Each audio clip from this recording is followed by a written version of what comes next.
তো এই ভিডিওটাতে আমি হেয়ার স্টাইলিংয়ের জন্য প্রফেশনালি কি প্রোডাক্টস ইউজ করে থাকি সেগুলোই শেয়ার করব। তো এর আগে একটা হেয়ার স্টাইলিং প্রোডাক্টসের ভিডিও শেয়ার করেছি, সেটা তোমরা দেখে আসতে পারো। ওটা পার্ট 1, মানে ওর মধ্যে হেয়ার ক্লিপ, অ্যাক্সেসরিজ, এক্সট্রা যা যা প্রোডাক্ট লাগে সেই সব কিছু দেখানো হয়েছে। তো সেটা অবশ্যই তোমরা ফার্স্টে দেখে নিও।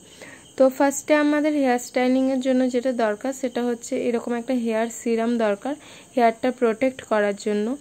দেন হচ্ছে হেয়ারের যে আমরা স্টাইলিং করব সেই কার্লস বা কিছু সেগুলো যাতে বেশিক্ষণ স্টে করে, তার জন্য এরকম একটা হেয়ার মুস আমাদের দরকার। তো তার জন্য আমি এখানে টাফটের এই হেয়ার মুসটা ইউজ করি।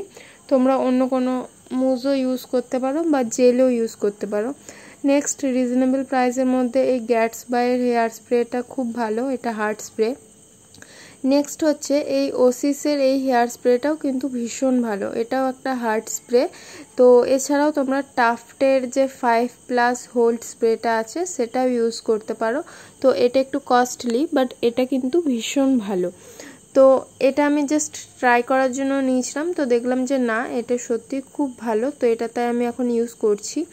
তো নেক্সট হচ্ছে এই ওসিসের একটা সাইন স্প্রে। তো আমাদের ফিনিশিংয়ের জন্য সাইন স্প্রে ভীষণ দরকার, যাতে ফিজি হেয়ারগুলো মানে কন্ট্রোল হয়। নেক্সট হচ্ছে যে হেয়ারটা যাতে সাইন করে, তার জন্য আমাদের একটা সাইন স্প্রে দরকার। তার জন্য আমি ওসিসের এই সাইন স্প্রেটা ইউজ করি। নেক্সট হচ্ছে আমি এই কার্লারটা ইউজ করি। তো এটা হচ্ছে 32 mm এর একটা কার্লার। তো এটা দিয়ে আমার কার্লার আর সাধারণত ক্রিম্পারের কাজটা আমি করে থাকি, যেহেতু আমি সেরকম একটা মানে খুব বেশি ফিনিশিং না দরকার হলে জাস্ট স্টাফিংয়ের জন্য যদি কোনো ক্রিম্পার আমার প্রয়োজন হয়, তাহলে আমি এই ক্রিম্পারটা কিন্তু ইউজ করে থাকি হেয়ারটা ক্রিম্প করার জন্য।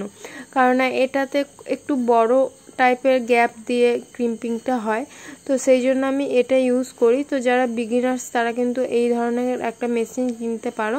এটাতে স্ট্রেটনার, কার্লার, তারপর ক্রিম্পার সবই কিন্তু 3টে জিনিস আর কি অ্যাভেলেবেল আছে। তো তোমরা এটাতে ইনভেস্ট করতে পারো।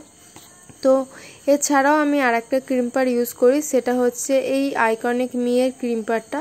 তো এটি কিন্তু একটা মাইক্রো ক্রিম্পার। তো যেহেতু যখন আর কি অ্যাডভান্স হেয়ার স্টাইলের প্রয়োজন হয় বা একটু ফিনিশিং প্রয়োজন হয়, তো সেক্ষেত্রে আমি এই ক্রিম্পারটা দিয়ে হেয়ারটা ক্রিম্পিং করে থাকি। তো এটা কিন্তু হচ্ছে একটু মিনি সাইজটা, তো আমি বুঝতে পারিনি, আমি অর্ডার করে দিয়েছিলাম। তো তারপর দেখলাম যে এটা মিনি সাইজটা, বাট এটার যে বড় সাইজটা সেটাও যে খুব একটা বড় সেটা নয়। তো সেই জন্য আমি এটা রেখে দিয়েছিলাম। তো এটাতে যেমন 4টে ব্লেড আছে, তো ওটাতে 5টা কি 6টা ব্লেড থাকে। তো সেই জন্য আমি এটাই রেখে দিয়েছিলাম। তো এটা দিয়ে খুব সুন্দর আর কি মাইক্রো ফিনিশ আসে ক্রিম্পারটা হেয়ারটাই ক্রিম্প করলে।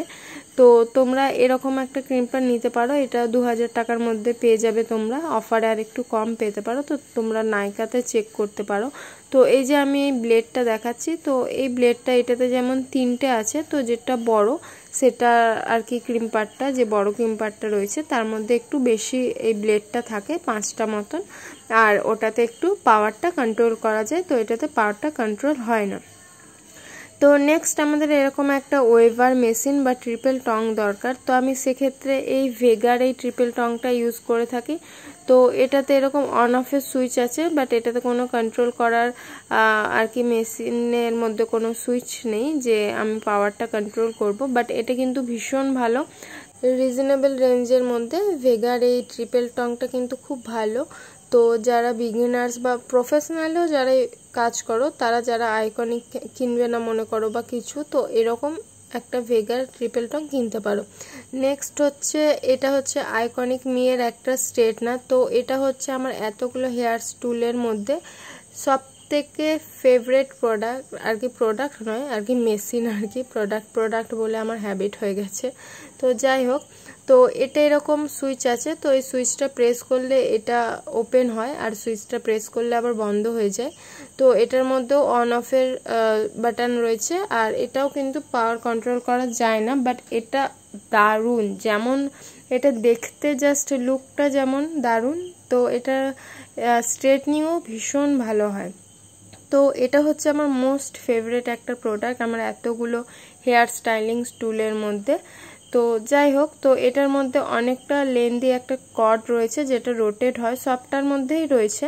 তো তোমরা এরকম একটা স্ট্রেটনার কিনতে পারো। নেক্সট হচ্ছে একটা হেয়ার কার্লার আমাদের প্রয়োজন। তো সেক্ষেত্রে আমি এটা আই থিঙ্ক এটা আগারোর হেয়ার কার্লার, হ্যাঁ আগারোর এটা হেয়ার কার্লার।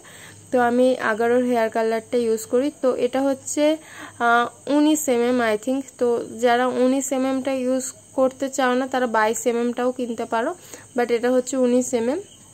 তো এটা দিয়ে কিন্তু ফ্রন্টে যে কোনো হেয়ার স্টাইলিং বা ব্যাকেও বা ওপেন কার্লসের ক্ষেত্রেও কিন্তু একটু টাইট কার্লস প্রয়োজন হলে আমি এটা দিয়ে হেয়ার কার্ল করে থাকি।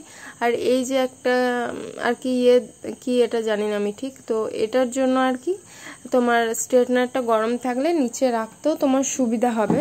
তো আর এটাতেও একটা লেন্দি কর্ড দেওয়া রয়েছে, তো এটাও খুব ভালো, তোমরা কিনতে পারো। তো নেক্সট আমি একটা চপস্টিক কার্লার ইউজ করি, তো সেটাও আগারোর। তো এটাকে তোমরা চপস্টিক কার্লার বা ম্যাগি কার্লার হিসেবেও জেনে থাকবে। তো এটা আই থিঙ্ক 9 mm এর। তো এটাও কিন্তু খুব ভালো। তো এটা এইরকম কার্লারটা আরেক ধরনের হয়, যেমন আমার এই কার্লারটার রডটা রাউন্ড, তো সেটা একটু স্কোয়ার টাইপের হয়, বাট আমার এই রাউন্ডটা বেশি পছন্দ, তো সেই জন্য আমি এই ধরনের কার্লারটাই কিনেছি। তো এইগুলোই হচ্ছে আমার সব মেশিন টুলস আর কি। তো তোমরা এরকম চাইলে এই মেশিনগুলো আর কি কিনতে পারো। তো এগুলো রিজনেবল রেঞ্জের মধ্যে খুব ভালো ফিনিশিং আসে কাজের। আর আমি আস্তে আস্তে করে এতগুলো মেশিন কিনেছি, তোমরা একেবারে এতগুলো কিনো না, যেগুলো দরকার শুধু সেগুলোই নিও।